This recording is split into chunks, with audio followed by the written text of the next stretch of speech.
This week in Metro Detroit, the presidential campaign blitz makes a stop in Michigan. For the first time, local voters get to meet and greet the Harris-Walz ticket and Republican vice presidential nominee JD Vance. Tim Walz is the kind of guy who will show up to a rally in a Carhartt jacket and a baseball cap. And we get acquainted with Minnesota Governor Tim Walz from one of the journalists who's covered him. How Walz can appeal to the rural and suburban vote. An unreal scene caught on surveillance camera, the cautionary tale behind this deadly fiery collision near a gas station that killed a 54-year-old mother. A year after his death, police finally make an arrest in the murder of Detroit neurosurgeon Devon Hoover. The electronic device that led officers to take one of Hoover's intimate partners into custody. Those stories and more are up next on The Rundown. Welcome. I am Brandon Hudson, and this is The Rundown, where we run down some of the biggest local stories. We're going to catch you up on another landmark week in politics, and I know I've said that quite a few times. We're going to update you on another high-profile murder investigation in Detroit, and of course, we're going to end with a bit of hope. But first, let's get to our must-see videos. If you have any relatives or friends who live in the Southeast, hopefully they are okay and you've had a chance to check in on them. Hurricane Debby moved through parts of Florida, Georgia, and the Carolinas before moving up the East Coast. It was a slow-moving storm which turned streets into canals, lakes, and rivers. And as of this recording, at least 6 people have died. While Michigan isn't in Debby's path, our state does have a connection to what's happening. And at the end of this episode, you will hear from the director of a team that is heading south to provide relief. Our second video will have you question the decisions of some people. I want you to look at this. Police say that a driver records himself hitting a bicyclist in real time. Fox 2's Jessica Dupnack looked into this and has the story. What do you think of that? I think the person ain't even try to avoid him. Fellow bicyclist Randall Cousins is right. Instead of stopping to help the man on the bike that he just hit on purpose, the driver posted the POV video on Instagram for clout. I think they have no conscience and don't care. It happened on Detroit's east side last Thursday morning here off Edgewood near Isham. The bicyclist's shoes still here Monday. He was knocked off the bike and out of those shoes. We're told both of his legs are broken. Then the driver hits another car, not on video, and speeds off. I've seen people hit by a car, but it's usually has some kind of motive. This one appears to be just for social media. We asked Commander John Savak if this could be one of those dangerous TikTok trends. Detroit police checked in with neighboring police agencies. They haven't seen anything like this, so it looks like an isolated incident. The DPD has some work to do. The driver wiped his social media off the map since it was posted last week. Now they'll need warrants to search those accounts. He's not going to get away with it. This is right where you ride, literally. Yeah, I ride around here every day. This is Randall's route. He's shook. The thought of someone being so heartless still out there. He does take precautions already. All that, you need it out here. This area in particular on the city's east side, he says, it's tough to navigate a bike safely. Too many close calls to count. But over here, for some reason, they speed, don't care, honk their horn, cuss you out. We got rights like them. Well, now to our top online trending story of the week. It seems like many of you went to our website just to learn more about Minnesota Governor Tim Walz. This week, Vice President Kamala Harris picked Walz to be her running mate. And he may not be the high-profile name of a Pennsylvania Governor Josh Shapiro or a Michigan Governor Gretchen Whitmer, but on Wednesday, Michiganders who have an important stake in this November's election, they got to meet the new Democratic ticket in person. Dave Kinchin was there.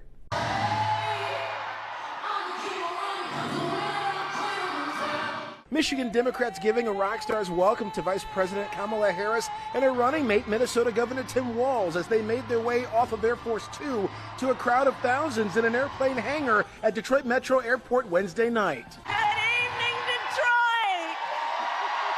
Harris making her 5th visit to Michigan this year, but her first as the now official Democratic nominee for the presidency in arguably one of the most competitive of battleground states this election cycle, where automotive jobs, reproductive policy, jobs, and the economy are just some of the issues that reign supreme. We fight for a future where every worker has the freedom to join a union, where every senior can retire with dignity, A future with affordable housing, affordable child care, affordable health care, and paid leave. A future where we build a broad-based economy where every American has an opportunity to own a home, to start a business, and to build wealth. Harris making her pitch for why she says her plan for Michigan is better than that of former President Donald Trump as the crowd chanted, "Lock him up." Hold on. You know what? Here, hold on. Here's the thing. The courts are going to handle that. We're going to beat them in November. Pro-Palestinian protesters interrupting the vice president's stump speech, shouting out opposition to the ongoing war in Gaza. I'm here because we believe in democracy. Everyone's voice matters, but I am speaking now. A large number of rally-goers ushered out of the event early due to the high temps and humidity. We need a medic over there, please. There should be medics in each corner. We're good? Okay. All right. But the energy remained strong. And when we fight, we win! God bless you. Vice President Harris will remain in Michigan until tomorrow. She will rally with members of the UAW before taking her campaign to the battleground state of North Carolina. Dave Kinchin, Fox 2 News. Well, not long after Tim Walz was announced, we reached out to our sister station, Fox 9 Minneapolis, to learn more about their two-term governor, who some consider an unconventional yet interesting pick. We spoke to anchor reporter Timothy Blotz. What was the reaction in Minneapolis and Minnesota that Tim Walz was going to be the vice president's pick to be her running mate? Well, I think, first of all, there's a lot of pride here at the moment that one of our own is going to be on the presidential ticket and perhaps has a means to help advance Ms. Harris take the White House. So I think there's going to be a lot of pride, especially among Democrats here in this state who have twice voted for Tim Walz as governor. I think what the rest of the country is going to find out is that Tim Walz is a very folksy, down-to-earth, authentic kind of person who's not exactly your typical politician. He has a unique ability to communicate with people one-on-one and in a language that they tend to get, especially outside of our urban areas, right? He's got a big rural connection here. You know, he grew up on a farm. He represented southern Minnesota in Congress for 10 years. That is largely an agricultural area. So he gets rural America. He certainly gets rural Minnesota. And voters have tended to respond to that message here in the past. Walk us through what you all were able to see on your end, because Minnesota is a swing state and Kamala Harris needed someone who had Midwestern ties, because we saw how former President Trump had picked JD Vance. Mm-hmm. Was Tim Walz like in the discussion? Because here in Michigan it was talked about with Gretchen Whitmer. It was we heard Josh Shapiro, we heard Mark Kelly, we even heard Senator Gary Peters out of here. But where was Tim Walz in the conversation? I'm not so sure, and I'm not convinced that Tim Walz was in the conversation here for a long time. You know, he doesn't have that high profile that Governor Whitmer has, or certainly that some of the other people who were under consideration brought to the table and potentially brought to the ticket. You know, Senator Kelly in Arizona, I think a lot of people, even in our own newsroom, felt that that was a really smart idea and a really smart pick because of what Senator Kelly brought to the background. I mean, a combat fighter pilot, a shuttle commander. I mean, the U.S. Navy just doesn't give guys like you and I the keys to an aircraft carrier fighter plane and say, launch it off the deck for us, would you please? Just as NASA doesn't give you the keys to the space shuttle and say, you know, fly it back. And oh, by the way, we want it back, so bring it back to Earth. And they don't allow guys like you and I to do things like that. So I really kind of thought that Kelly really brought a lot to the potential ticket here. But in many respects, I'm also not surprised by Tim Walz. Look, if you're looking for a great contrast is to how Tim operates and how he comes across, this is a great little story. About 6 years ago, Governor Mike DeWine of Ohio came to the Minnesota State Fair because he was looking for some ideas and ways to elevate the profile and elevate the offerings of the Ohio State Fair, which is a great state fair. So Governor DeWine came here at Governor DeWine came here at the invitation of Governor Walz. Governor DeWine came in a suit and tie. Tim Walz came in a grubby t-shirt and a dirty, sweaty baseball cap. And the contrast could not have been more stark.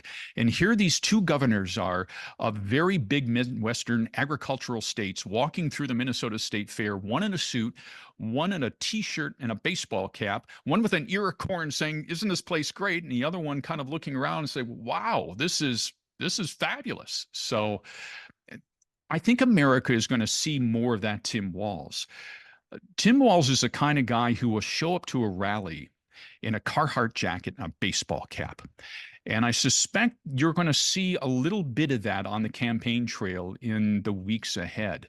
And America is going to get to see the Tim Walz that we have been seeing in Minnesota now for a long time. Somebody that is down to earth, that is folksy, that is relatable, who tends to be more authentic than perhaps maybe some, no disrespect, but some laced up politicians from either of the coasts of the United States. When you talk Carhartt, I think you're speaking to a lot of Michiganders here when you mention that brand. But look, you mentioned Governor Walz's his background, his demeanor, being down to earth. We live in a time where politics are very divisive and very partisan. Is someone like Tim Walz a person who can unite both sides when the country needs it most? I'm not sure at this moment in history that anyone can unite both sides. Everyone seems to be in their own tribal camp. But what I think Tim Walz can do, and he is very political, and he does bring his own brand of fire to the campaign trail, is you're going to see him articulate the issues that mean most to people who are struggling right now in a way that that will perhaps connect with them. And it's that folksy-ish kind of character, that persona that Tim is capable of communicating to people that will make them feel at ease and have a conversation with them as opposed to talking at them or above them. I think that's one of the primary skills that I've seen Governor Walz possess over the years. He's got an ability to talk to people instead of over them or at them. Well, not to be outdone, Republican vice presidential nominee JD Vance stopped by the Shelby Township Police Department hours before his opponents touched down in Metro Detroit. Charlie Langton has that story. The question for vice presidential candidate JD Vance was, what makes you smile? Well, I smile at a lot of things, including bogus questions from the media, man. I didn't think that was a bogus question, yet some people have criticized the 40-year-old vice presidential candidate for being too serious when he appeared at an invite-only briefing at the Shelby Township Police Department. Right now, I am angry about what Kamala Harris has done to this country and done to the American southern border. Illegal immigration, a popular topic. I can't believe that anyone would actually think that you should open up the American southern border to all of these criminals. You should let them commit crimes in our communities, and then you should refuse to deport them afterwards, and that's exactly what Kamala Harris has done. Vance spoke at the Shelby Township Police Department, and policing, another top priority. It is a policy choice to defund the police, which is what Kamala Harris wants to do. I think that the Democrats really want to defund the police, not fund them? You use their own words to their, they talk about defunding the police, reimagining the police. Why do you think the race is so close? I think the race is close because the stories people have been getting from the media have frankly been slanted. That's why it's our fault. But you know what? The local guys tend to do a good job shooting straight. Can he relate to the American people? I think so. I mean, this is a guy that came from the bottom, and entered into the U.S. Senate. I think so, absolutely. And going back to what makes him smile? And I think most Americans can joke around, but also be pissed off about the direction of this country. You know, joining us now on the rundown, you just saw his story on JD Vance.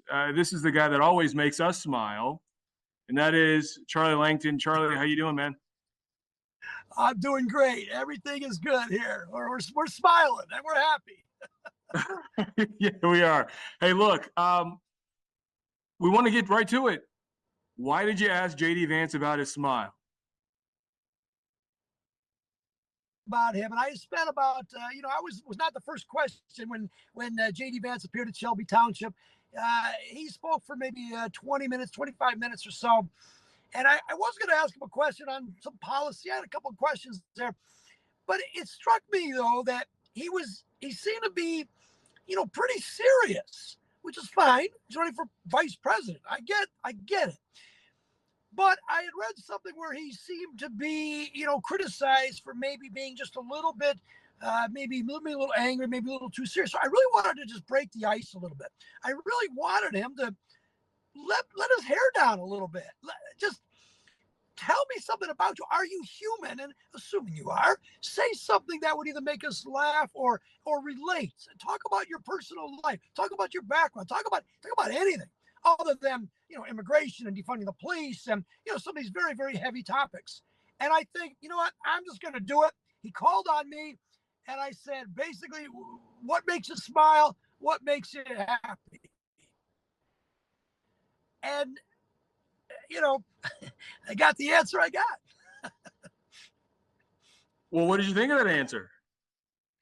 Well, at the time, we were 10 feet apart.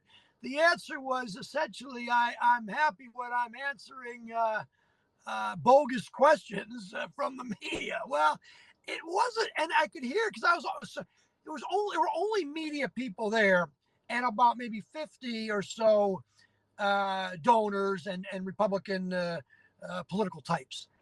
But I didn't get that was. I think he thought maybe that was a funny answer. But it really didn't seem to go over well. It was not the response I'm looking for.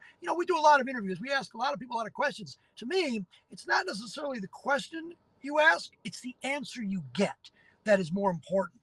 And I was trying to solicit a response from him to show that he is human.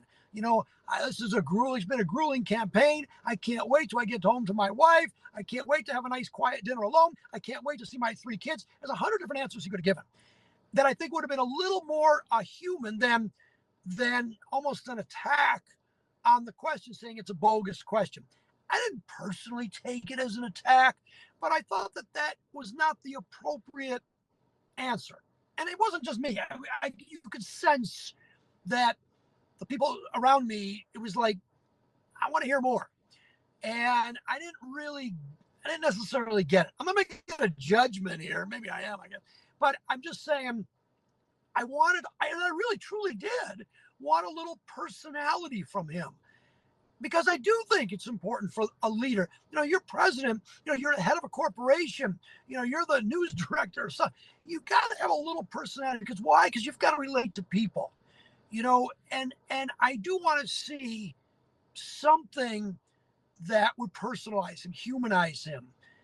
We can talk policy. I love talking policy. We can ask questions on whatever, but I do think are you relatable to people? And when I think that when you've mastered that technique, the great communicator, look at Ronald Reagan. He started every single speech off just about with a joke. Well, that's not presidential. It's very presidential. You relate to him. You like him. And not that JD Vance was so rigid, but he was wound a little tight that day. And the other speeches that I've seen, I have heard him talk, not seen him live, but I've heard him talk before I had asked my big question. And I just wanted to see if he can relax, if there's a different side of him. And that's what I was trying to do. I don't know that I got it. Then what do you make of the question that you asked taking on a life of its own? Because I've seen it now in places like The Daily Show and other social media outlets picking up, news outlets picking it up. It's really taken on a life of its own. Yeah, I never thought it would. I didn't think it was. I mean, it was interesting, but I never thought it would ever go any further. I have to admit that when I finally got out of the little press area that we were in, it took a little while. I talked to the news director over at WWJ Radio. They said, hey, Kamala Harris retweeted your question. I said, wow, that's interesting. And then I started getting calls, and even my mother was watching this because they put it on live on CNN and the live press conference, and she heard it. So I was a little surprised. I thought the Daily Show was very, very funny. The Steve Harvey, the quiz show kind of thing. Family Feud. Family Feud. I mean, that was it was very funny. Listen, I didn't want to become a big partisan thing, but it was kind of funny. It was surprising to me. I'll be honest with you. It was surprising to me. I didn't know that. I didn't know where it would go. I thought it was a question. It was an interesting question. Listen, it's a softball question. Let's face it. What makes you happy? I mean, give me a break. But I did think it was a needed question in this context. And yes, would I ask it to Kamala Harris or Tim Walz? Yes, I would ask a version of it. Yes, something along those lines, because I wanted to solicit a response about personality. But how it took off, why it took off, I am a little bit surprised. Somebody told me 5 million views or something. That's wonderful. But it also goes to show that personality does matter. How you relate to people does matter. And who's going to be the next president or vice president of the United States? Is this someone that you can relate to? Listen, people watching your show, they're smart people. They know maybe a little more than the average about the different policies and procedures and politics and all. But I think if you ask the vast majority of people, not that they don't know the intricacies, but too many times they don't. And I'll admit it, sometimes I don't know the intricacies of every single issue. But what I do like and want to know about it is the person that I'm hearing. Are they trustworthy? Are they knowledgeable? And can I relate to them? And then what they say, I'm going to believe.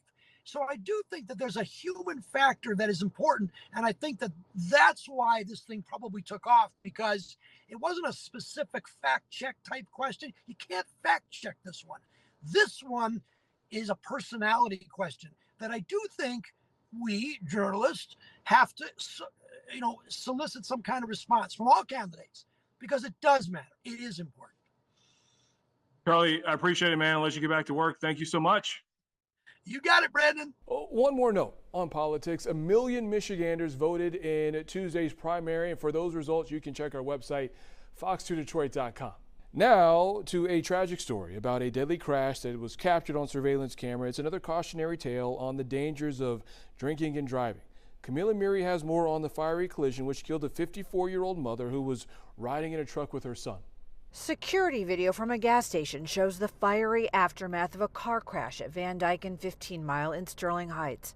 Police say a Dodge Charger slammed into a Ford F-150 that was stopped at the light. It happened shortly before 2 a.m. Sunday morning. Both vehicles caught on fire. There was a female driver in the F-150, and she was unable to get out, and ultimately the vehicle ignited, and she was caught in the vehicle when it was on fire. Her 30-year-old son, a passenger in the truck, was able to get out. He ended up having severe burns, and he was transported to the hospital immediately. Sadly, his mother, a 54-year-old woman from Warren, did not survive.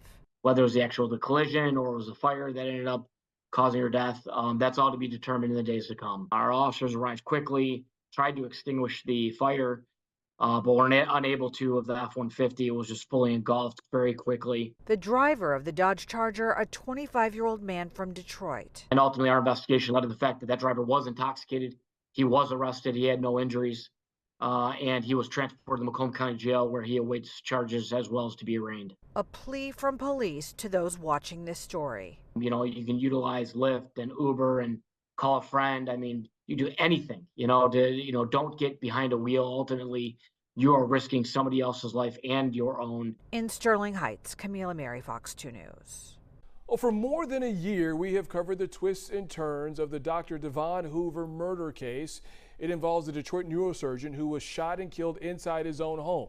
At one point, we saw his family make a plea for justice. And on Wednesday, we did get some answers. Amy Lang breaks down the high-profile case that involves a gruesome murder, 2 intimate partners, and a case of theft that is worth tens of thousands of dollars. We are charging Desmond Burks today with 1 count of first-degree premeditated murder. It was April of 2023 when the body of beloved Detroit neurosurgeon, 53-year-old Dr. Devon Hoover, was found hidden in his beautiful home in Detroit's historic Boston Edison neighborhood. Now, 34-year-old convicted felon Desmond Burks is being charged. Dr. Hoover had approximately 4,000 communications with a number attributed to a Desmond Burks. The text messages established that Desmond Burks and Dr. Hoover were in an intimate relationship with one another, and that on occasion Desmond Burks would charge Dr. Hoover for these sexual services. Prosecutor Kim Worthy did not offer a motive in the case, but said police, doing a welfare check in April of 2023, found Hoover's body in a third-floor attic crawl space, face down, wearing only socks, wrapped in a blood-soaked carpet, shot twice in the head. His Range Rover, cell phone, wallet, money, bank cards, and Cartier watches were stolen, including a $7,300 Cartier watch that Hoover had purchased the day before his murder. Investigators say Hoover's bank accounts were immediately raided. On the date of the homicide, Desmond Burks is seen on surveillance camera parking Dr. Hoover's Range Rover near 9901 Coyle Street. Mr. Burks is seen limping away carrying a backpack, and his fingerprint was discovered inside that Range Rover. At the time, Desmond Burks was known to walk with a limp due to previously being shot in the hip. Burks, who was previously in prison for arson and felony firearm, was taken into custody just days after Devon Hoover's murder, but released as police and prosecutors continued to work the case. It doesn't matter to me what people say. We're going to take our time to make sure that we get it right. This took a lot of time and a lot of hours and a lot of work. Sadly, while Burks was being investigated, it's alleged he killed another man in a road rage incident. In April, prosecutors say Burks punched 67-year-old Rita Salah and left him in the street with head trauma after Salah bumped into his car at an intersection. Burks is currently in jail for that and expected to be arraigned Thursday on multiple felony charges in the murder of Devon Hoover. In Detroit, Amy Lang, Fox 2 News. Before we go, let's get back to Hurricane Debby and its connection to Michigan. We often see that when something bad happens, it brings out the best of humanity. For the group DRAW, disaster relief at work, doing relief work is second nature. I spoke to Director Greg Martin before his team traveled down south to some of the areas that were hardest hit by Debby. It's commonplace for you guys to go to some of the hardest hit areas in our country, not just in Southeast Michigan. But what is the plan for relief for the people who have been hit hard by Debby? So we've been watching the storm for a while, obviously across the Big Bend coast on Monday. But as many meteorologists, many of your own have said, they expect 20 to 25 inches of rain. They've gotten the first round of that. There's been some dry air in the middle of this tropical storm. And so what we're doing is we're pre-positioning our team inland a few hours tonight. And then we're waiting to see where the second round of rain is expected to hit, which is going to be in the northern South Carolina coast. It looks like maybe even into North Carolina. And then we're going to figure out from there, all right, what town has the most need, because the supplies that we're bringing are kind of ubiquitous to anybody who's been hit by a flood. So whether that's cleanup or drying out a house or just managing whatever's happening, we're going to have those ready for whatever community and victims have the most need by tomorrow night or Friday morning. So you all drive down there, if I'm not mistaken, right? Yeah, we'll bring a trailer load of supplies. Our operations team is still going to be here in Michigan, and then we have an operations team in Mississippi. The operation team here in Michigan is going to be rebuilding our stock of buckets and industrial fans, so that way we can have a second load ready.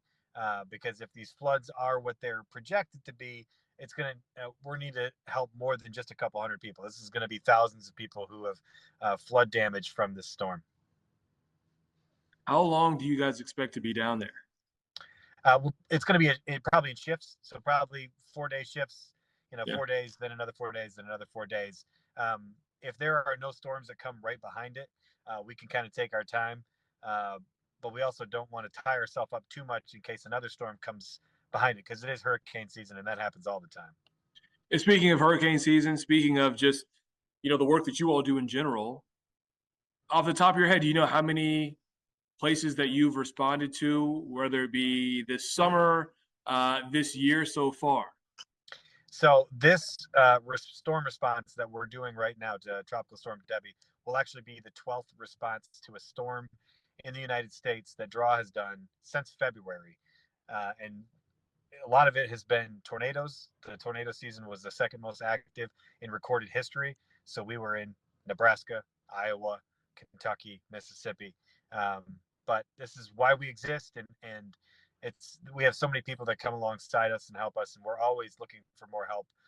But it's when you see the best of people want to help when they see others hitting their rock bottom. So we need all the volunteers we can get. We need all the support we can get.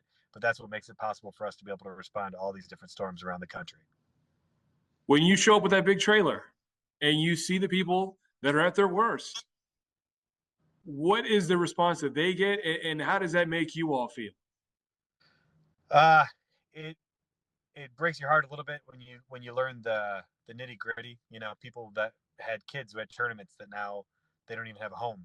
You know, things like those little stories where like life isn't just interrupted; it's completely turned upside down. It's heartbreaking, and so you know we're there to help with a little bit. We can't fix the entire problem. We're a small link in a big chain, and so it's most gratifying when you see that you're part of a bigger thing and other people are coming alongside.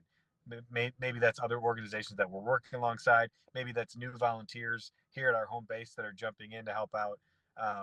But it's cool to be a part of a bigger picture. And usually when storms like this happen, we see the big picture and where we fit in it. You know, for anyone who may be seeing this on our platforms, online, I want to give you guys an opportunity to just tell people you can help or how you can help, whether it's through donations, whether it's through, you know, volunteering your own time. Absolutely. We got three things that are always helpful: people who can volunteer, people who can collect supplies for us, and people who can donate. Those three pillars of what we do make it so that we can respond. I mean, this storm is not done yet. This storm still has 36 hours left, and we're going to be there the moment it's over. And that's only possible if people can volunteer, if people can help us collect stuff, if people can donate. And that's why we can bring hope, is because we're representing so many people that are doing that. So you can visit drawbuckets.org, learn about ways to volunteer, to collect, to donate, and maybe even volunteer on the ground, depending on the kind of storm. That's what makes Draw do what it does. Greg Martin, hey man, it's always good to see you. Keep doing great work, and you know, we'll see you on the next go round or when you guys come back. B-Hud, I appreciate you, man. I look forward to talking to you again soon. Well, that ends this week's Rundown. I am Brandon Hudson, and as always, we appreciate you watching, and we will see you next time.